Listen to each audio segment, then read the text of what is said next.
মই বন্দিতাই মোৰ ইউটিউব চেনেললৈ আপোনালোকক সকলোকে স্বাগতম জনালো। বকবক কৰি উতলি থকা তৰকাৰীখন দেখিছেই নহয়, আৰু তাতে অকমান জালুক ছটিয়াই দিছো। আৰু তৰকাৰীখন চাওকচোন কিমান সুন্দৰ হৈছে দেখিবলৈ। তে দেখিয়ে গম পাইছে খাবলৈ নিশ্চয় সোৱাদ হৈছে। কিহৰ তৰকাৰী সেইটোও নিশ্চয় গম পাইছে। কেৰাহীটো খুব ধুনীয়াকৈ গৰম কৰি ললো, লৈ তাতে অকমান তেল দিলো আৰু তেজপাত এখিলা কাটি দিলো, ইলাচি দুটা দিলো, গোটা ইলাচি, ৰঙা জলকীয়া দিলো 3টা। আৰু কেৰাহীটো সদায় মই আপোনালোকক কওঁ খুব ধুনীয়াকৈ গৰম কৰি ল'ব লাগে আৰু সদায় লুৰ কেৰাহী ব্যৱহাৰ কৰিব লাগে। ইয়াতে মই দিলো দালচিনি এটুকুৰ আৰু লং 2টা দিলো। আৰু ইয়াত এতিয়া মই ডাঙৰ টুকুৰা কৰি কাটি লোৱা ডাঙৰ 2টা পিয়াজ দিলো আৰু বিলাহী এটাও ডাঙৰকৈ টুকুৰা কৰি লৈছিলো, বিলাহীটোও দি দিলো। ইয়াতে নহৰু আদা গোটাকৈ দি দিলো আৰু এইখিনি এতিয়া ধুনীয়াকৈ ভাজিব লাগিব। আৰু ইয়াতে মই আজি তেল ব্যৱহাৰ কৰিছো, মিঠাতেল নিদি আপোনালোকে যদি ইচ্ছা কৰে বাটাৰত যদি বনাই খাওঁ বুলি ভাবে, যদি আপোনালোকে এইটো ৰেচিপি ট্ৰাই কৰে তেতিয়াহ'লে বাটাৰতো বনাই খাব পাৰিব, কিন্তু তেতিয়াও সোৱাদটো ভাল লাগে। ধনিয়া দিলো, গোটা ধনিয়া দিলো আধা চামুচ আৰু গোটা জিৰা দিলো 1 চামুচ। গোটেই সামগ্ৰীখিনি খুব ধুনীয়াকৈ ভাজিব লাগিব। ইয়াতে আৰু দিব লাগিব মছলা। এতিয়া মই নিমখ দিম আৰু হালধি দিম। হালধি আৰু নিমখখিনি মই এইখিনি মছলাৰ জোখৰহে দিছো, কাৰণ যিহেতু চিকেন বনাম, চিকেনখিনিৰ হিচাপত দিয়া নাই। এইটো মছলাখিনি জোখতে মই এই নিমখ আৰু হালধিখিনি দি পেলাই ভাজিছো। আৰু এইখিনি খুব ধুনীয়াকৈ সিজি যাব লাগিব। পিঁয়াজ আৰু বিলাহীখিনিও সিজি যাব লাগিব আৰু বাকী মছলাখিনিও তেতিয়া সিজি যাব, কাৰণ এইখিনি মিক্সিত পিচিব লাগিব, পেষ্ট বনাব লাগিব। গতিকে গোটেইখিনি খুব মিহি হ'ব লাগিব, গতিকে ধুনীয়াকৈ গোটেইখিনি সিজিব লাগিব। এতিয়া মই বাতি এটালৈ কাঢ়ি ল'লোঁ, কাৰণ এইখিনি এনেকৈ কাঢ়ি থৈ দিব লাগিব অলপ সময়, ঠাণ্ডা হ'ব লাগিব, তেতিয়াহে মিক্সিত পিচিব পৰা যাব। আৰু আনহাতে মই শুকান গুড়ি মছলা লৈ এয়া ৰঙা জলকীয়া ল'লোঁ গুড়া, আৰু হালধি গুড়া ল'লোঁ, নিমখ আৰু জিৰা গুড়া আৰু ধনিয়া গুড়া। জলকীয়া গুড়াটো কিন্তু এইটো জ্বলা নোহোৱা কাশ্মীৰী লাল মিৰ্চটোহে লৈছোঁ, কাৰণ অলৰেডি মই মছলাখিনিত আগতে বনাই থোৱা মছলাখিনিত পকা জলকীয়া 3টা দিছোঁৱেই। আৰু এইখিনি এনেকৈ ভিজাই থ'লে থুপথুপীয়া হৈ যাব, আৰু ইয়াত পানী যে সোমাই যাব তেলত দিয়াৰ লগে লগে, তেতিয়া জলকীয়া মছলাখিনি গুড়া মছলাখিনি জ্বলি নাহে। আৰু এইখিনি মিক্সিৰ মছলাখিনি নিশ্চয় গম পাইছে, কেৰাহীত যিখিনি ভাজিছিলোঁ সেইখিনি মিক্সি মছলা। আৰু ইয়াত ইচ্ছা কৰিলে আপোনালোকে কাজু 2টামানো দিব পাৰে, মই আজি কাজু ব্যৱহাৰ কৰা নাই। এইটো গ্ৰেভি দি কিন্তু বহুত ধৰণৰে খাদ্য বনাব পাৰি, পনীৰ বনালেও বনাব পাৰি, কিন্তু তেনেকৈ এইটো গ্ৰেভি দিয়ে বনাব পাৰি। পুনৰ কেৰাহীটো ধুই ল'লোঁ, ধুই আৰু অলপ তেল দিলোঁ, দিয়াৰ পাছতে মিহি মিহিকৈ পিঁয়াজ দি দিলোঁ কাটি থোৱা।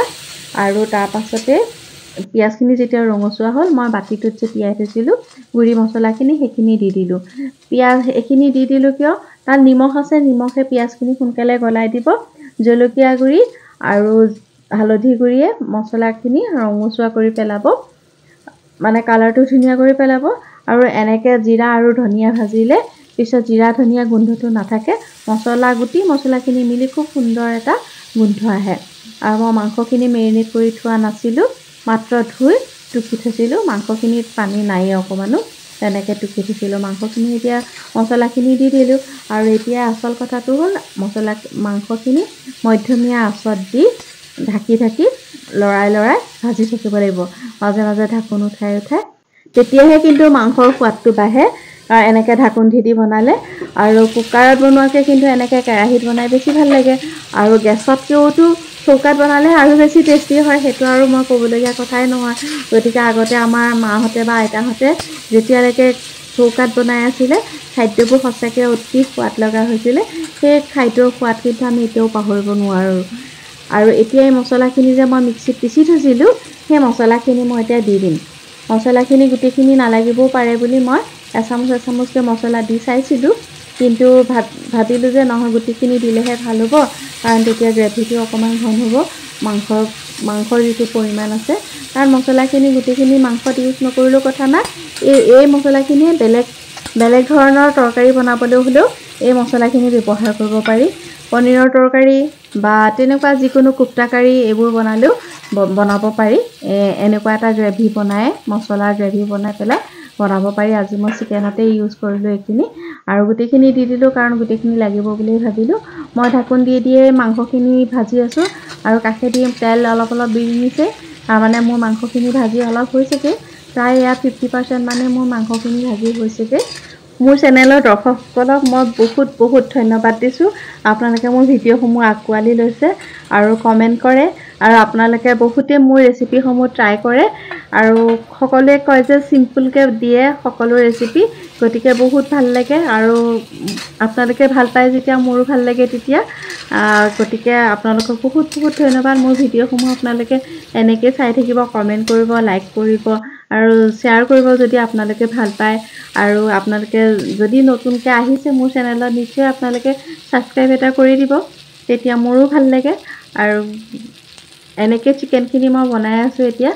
আৰু এয়া চাওকচোন চিকেনৰ তলত এয়া তেলখিনি বিৰিঙিছে, খুব মানে হৈছে এতিয়া মোৰ প্ৰায় চিকেনখিনি মোৰ ভাজি হৈছে। এতিয়া চিকেনটো সিজিছে নাই মই চাব লাগিব, আৰু যদি চিকেন মোৰ 90% মান সিজিছে তেতিয়াহ'লে মই অলপ পানী দি দিম। মোৰ চিকেনখিনি প্ৰায় 90% মান সিজি গৈছে। এতিয়া মই ইয়াত অলপ পানী দিম। পানীখিনি মানে মিক্সি জাৰটোত যে মছলাখিনি পিচিছিলোঁ তাতে পানী দি পেলাই সেইখিনি পানীয়ে এতিয়া মই ইয়াতে দি দিলোঁ, কিন্তু কুহুমীয়া পানী দিছোঁ ইয়াত। এই পানীখিনি কুহুমীয়া আছিলে আৰু সেইখিনি পানী দিছোঁ। এতিয়া লগে লগে ইয়াতে অকণমান উতলিবলৈ বুৰবুৰণি হৈছে, আৰু তেতিয়া মানে মাংসৰ টেম্পাৰেচাৰটো কমি নাযায়, এটা লেভেলতেই থাকি যায় যে, গতিকে হৈ যায়। পুনৰ ঢাকি দিছিলোঁ, দিয়াৰ লগে লগে যিখিনি পানী দিছিলোঁ পানীখিনি শুকাই গৈছে। পানীখিনি শুকাই গৈছে মানে মাংসখিনিৰ ভিতৰতে পানীও সোমাই গৈছে, গতিকে সিজিছে আৰু মাংসখিনি তেতিয়া টেষ্টিটো বেছি হয়। আৰু এতিয়া ইমান জোখত ৰাখি থ'লেও হৈ যায় যদি মাংসখিনি সম্পূৰ্ণ সিজিছে, কিন্তু আমি অকণমান জোল কৰিম, গতিকে ইয়াত পুনৰ মই অলপ পানী দি দিছোঁ আৰু এইখিনিও কুহুমীয়া পানীয়ে দি দিছোঁ। আৰু এনেকৈ পানী সৰহকৈ দিয়াৰ পিছত গেছৰ ফ্লেমটো বঢ়াই দিব লাগে আৰু ঢাকন লগাই দিব লাগে, তেতিয়া খুব ধুনীয়াকৈ বকবককৈ তৰকাৰীখন উতলিবলৈ সুবিধা পায়। আৰু মোৰ ইয়াতে নিমখ আদি দিয়াৰ কোনো প্ৰয়োজন নাই, মই নিমখ খুব জোখমতেই দিছোঁ। আৰু এতিয়া মই ঢাকনখন লগাই দিম, তাৰপাছতে মোৰ মাংসখিনি ৰেডি হৈ যাব। মাত্ৰ এটা মছলা দিব লাগিব। এয়া চাওকচোন কি ধুনীয়াকৈ বকবককৈ উতলি গৈছে মাংসখিনি। আৰু ইয়াতে এতিয়া মই জালুক দিম। যেতিয়া চাইড কৰিছে মাংসখিনি যথেষ্ট সোৱাদ হৈছিলে, যেতিয়াও কৈছে বহুতকে ভাল লাগি গৈছেগৈ মোৰ। আৰু দেখিছে দে কিমান ধুনীয়া বকবককৈ উতলিছে।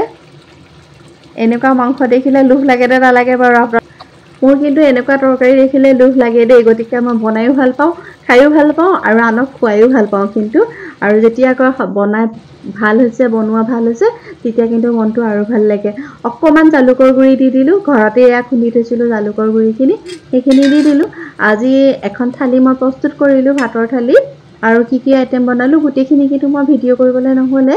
আৰু ভাতৰ থালিখনকে আপোনালোকক দেখুৱাইছোঁ। ভাত বনাইছিলোঁ, পদিনা চাটনি বনাইছিলোঁ, মিক্স ভাজি বনাইছিলোঁ, ঢেকীয়া ভাজি বনাইছিলোঁ, চালাড, দালি আৰু মাটিকাদুৰি দি পেলাই মাছৰ জোল বনাইছিলোঁ, আৰু এয়া চিকেন।